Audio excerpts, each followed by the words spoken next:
Good morning, you're very welcome back. Now, our next guest took on the challenge of travelling from Dublin to Istanbul in a kayak, in a world's first move that took him across 13 countries and 5,000 kilometres. And he joins us now to share the highs and lows of the journey. It is Johnny Coyne. Good morning, Johnny. Good morning. It is lovely to have you with us. Why did you do this? Well, it was a world's first kayaking from Ireland to Asia, and we raised money for Cancer Funds for Children for Daisy Lodge. Okay, so you wanted to set yourself a massive challenge. Are you a big kayaker? Yeah, I suppose I am. Yeah, but I do different adventures as well. I have done for the last few years, and this was just the next big one, the biggest one. OK, so let's try and get a map up here now. So you travelled 5,000 kilometres through 13 countries over 323 days. So you started off in the Liffey in Ireland, where we're seeing now, and then ended up in Istanbul, down in the bottom right-hand corner there.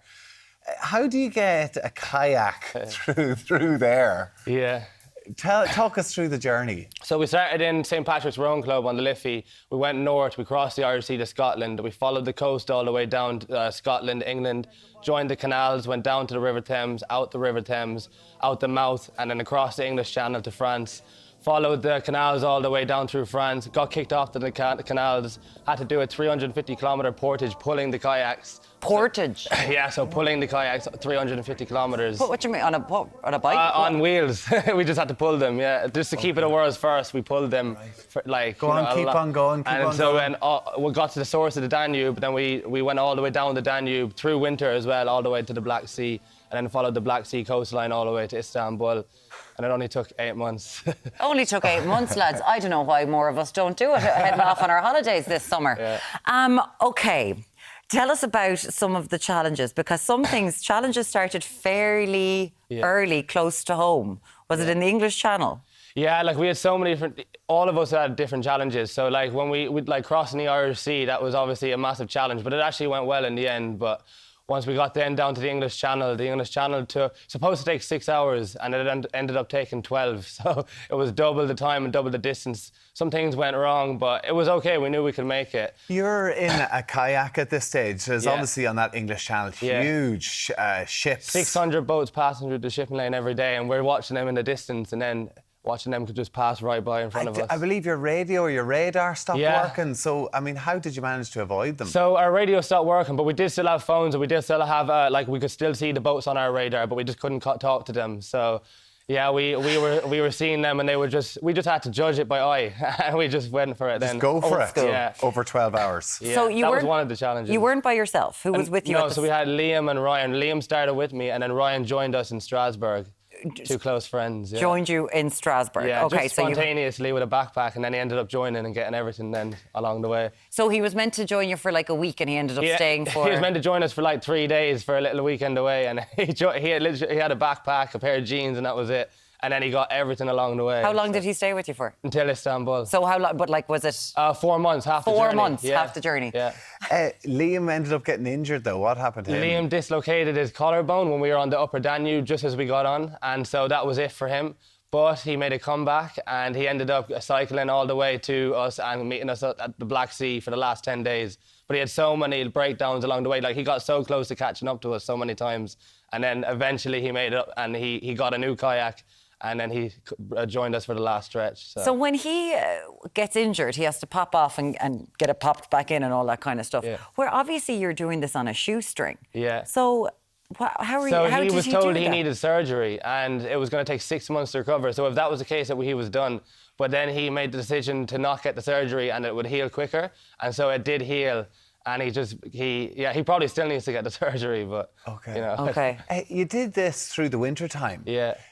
Was that clever thinking? Like, why did you decide to do it through the winter? It sounds so crazy, but we wanted it to be more like a bit of a challenge, you know? So we did it in the winter so that it would be more challenging. And then obviously I have a summer business as well, so yeah, we decided to take the challenge of doing the world's first in the winter to make it extra hard. How cold did it get? -10 was the coldest we felt, and -2 during the day, kind of like. But yeah, everything was freezing as we were kayaking. Like at one point, my dry suit was freezing all the time, so my wrists were constantly cut and they wouldn't heal. So, yeah. And like in terms of like hypothermia and -10. I came close once on the last stretch on the Black Sea, crossing from Bulgaria to Turkey. So what happened was we had some problems crossing the border. And so, yeah, I just had to, we were hanging off a ship for like 3 hours and they wouldn't let us on the ship, they wouldn't let us on the land. And I didn't have proper gear at this point. My dry suit was broken, I didn't have it. And then I didn't have a wetsuit, I just had an old raincoat and the temperatures had dropped. And I ended up like getting nearly hypothermia and we had to surf onto this beach in the dark, like crazy. Hanging on a ship. Sorry. Yeah, it's a long story to be honest, but... It's just, you know, those cartoons are... James Bond, yeah, or- just kind of skateboarding behind a bus. Come here to me. Where were you sleeping?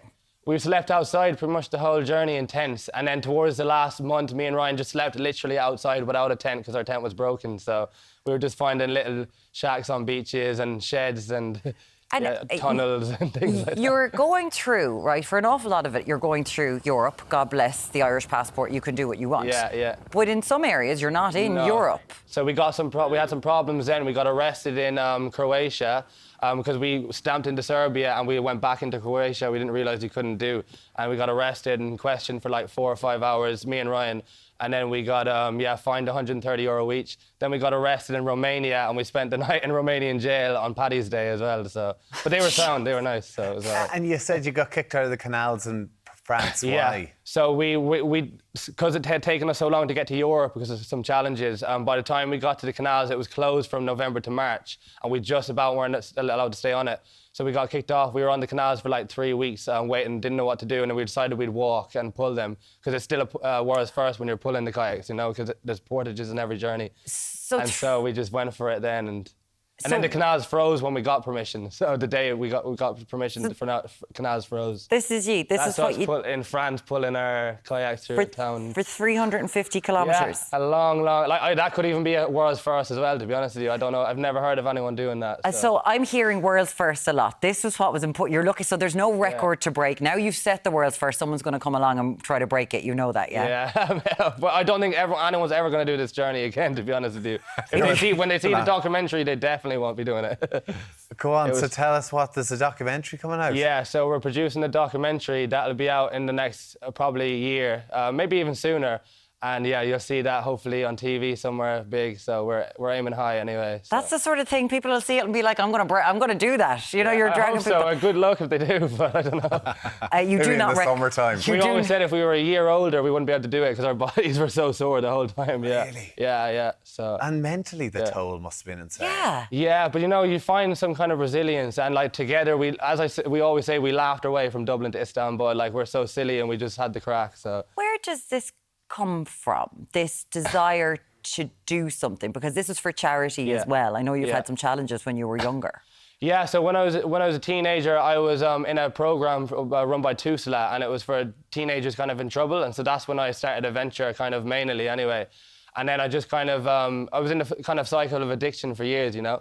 And then eventually, at one point, I bought a bicycle and I just started cycling, and I ended up in Portugal 3 months later. And so that's where the vision started then. And I said, I want to do this on TV. I want to make documentaries. And yeah, so. Because you hear such bad stories. You hear some people who are so young in contact with TUSLA and can't get out of those services, can't get away from that sort of life. But for you, something did click. Honestly, like it really helped me. That program I did, it was for 9 months. It was called Dúshlán, and instead of school every Friday, we went and did outdoor activities. And like I would like to do the same someday because they've stopped doing that program now, but it was so helpful. So I would like to do something similar, but yeah, just giving back in some way. So where's your outdoor activity centre? Where are you based? Loch Corrib Adventures in Galway. Okay, very good. And it's right beside the new site for the Daisy Lodge that's going to be built for children with cancer in County Mayo. They've already got one in Newcastle, County Down. It just has remarkable Amazing things. Place. It's a remarkable place. And that's why you wanted to do this challenge, to try and raise money for the Daisy Lodge in Mayo. Yeah, it's 5 kilometres from where I'm set up, and yeah, they're all amazing. Honestly, they've been helping us the whole journey, just like sending us nice messages, you know. So yeah, we've managed to raise nearly 17,000. So if we could get a bit more of a boost now before we close it, it'd be great, you know. Guys, if you could find it, it's Help Us Raise Funds for Daisy Lodge. It's in County Mayo. You can find it on GoFundMe.com. Johnny, fair play to you. You're a lunatic. In the best possible way. The next challenge. When are we going to find out the next one? Well, I'm writing a book for now, but after that, I'll announce the next one, I think. Okay. So, that's a challenge in and of itself. Johnny Coyne, thank you for joining us.